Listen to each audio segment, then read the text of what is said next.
पहली बार जो काम कांग्रेस सपा बसपा के लोग नहीं कर पाए, पहली बार 51 मुस्लिम बच्चे आईएएस बने हैं, पहली बार।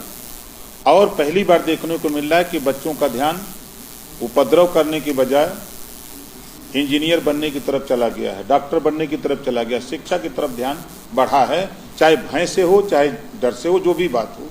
तो ये चीजें उन लोगों के जीवन में नहीं है, वो सिर्फ नफरत सिखा करके। अभी आप देखिए नफरत की राजनीति, आपने देखा कि देवरिया में ब्राह्मण यादव के नफरत फैलाई गई, वहीं फैलाई गई नफरत आपके इटावा में। आपने आगरा में देखा कि रामजी सुमन सांसद जी के द्वारा राजपूत बनाम दलित की लड़ाई शुरू की गई। तो ये कौन सी सरकार बनाने का है? एक तबके को नाराज करते हो, फिर उसी तबके से जाकर के आप पगड़ी बनवाते हो। अभी इटावा में तो आपने कहा कि सरकार बनाने का दावा पेश करते हो। आपने कहा कि यादव क्यों नहीं पूजा पाठ कर सकता, योग्य तो करना चाहिए। और जब आजमगढ़ में आपने अपने घर का उद्घाटन कराया तो यादव को तो नहीं बुलाया। तब तो 6 को पंडित जी को फिर बुला लिया। तो आप अगर वहां यादव से कराते, किसी जो आपको पीडीए में जो समझ में आता कि प्रबुद्ध लोग हैं उनसे करवाते, तब तो हम मानते कि भाई आप सही भाषा बोल रहे हो। आप वहां जाकर 6 को पंडित जी को मंत्र पढ़ा करके घर में गृह प्रवेश कर गए और ये इधर आके चिल्ला रहे हो कि यादव के साथ अन्याय हो रहा है। वो भी कथा कह सकता है, तो क्यों नहीं करवाया?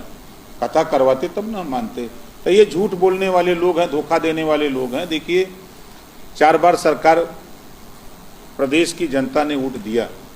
आप उठा के देखिए, नाई है, गूढ़ है, पाल है, प्रजापति है, बिंद, केवट है, मल्ला है, राजभर है, चौहान है, आरक, कर्कवंशी, बंजारा, बहलिया, खंगार, जुल्हा, दुनिया अंसारी, साईं, दर्जी, फकीर 27% आरक्षण में ही आते हैं। आप बताइए कि 27% आरक्षण को बांट करके देने के लिए 3 सितंबर 2013 को हाई कोर्ट ने कहा। मुख्यमंत्री कौन थे? अखिलेश यादव जी। इन्होंने बांट के नहीं दिया। अगर ये बांट के देते तो मुसलमान भी सिपाही बनता, अति पिछड़ा भी सिपाही बनता, बाबू बनता, लेखपाल बनता, बीडीओ बनता, सीडीओ बनता। 86 में 56 यादव को आपने एसडीएम बना दिया, अब बात पीडीए की करते हैं। तो ये चीजें सरकार बनाने के लिए आपने 4 बार धोखा दिया है। आपने अपनी कौम को सिपाही बनाने में, दरोगा बनाने में, लेखपाल बनाने में, एसडीएम बनाने में अहम रोल अदा किया। वोट लिया मुसलमान का, वोट लिया अति पिछड़ों का। ये अति पिछड़ों को के लोग कब जाएंगे उसमें? तो अब हम लोगों ने ये मन बनाया है कि देखिए रोहिणी आयोग का गठन मोदी जी ने किया, रिपोर्ट भी आ गई। पूर्व राष्ट्रपति रामनाथ कोविंद जी के नेतृत्व में 5 सदस्यीय टीम बनी, उसकी समीक्षा भी हो गई है। अब उस रिपोर्ट को लागू कराने के लिए हम लोग लगे हुए हैं कि जल्दी वो रिपोर्ट लागू हो जाए। हम तो कोशिश कर रहे हैं किसी पंचायत चुनाव में हो जाए।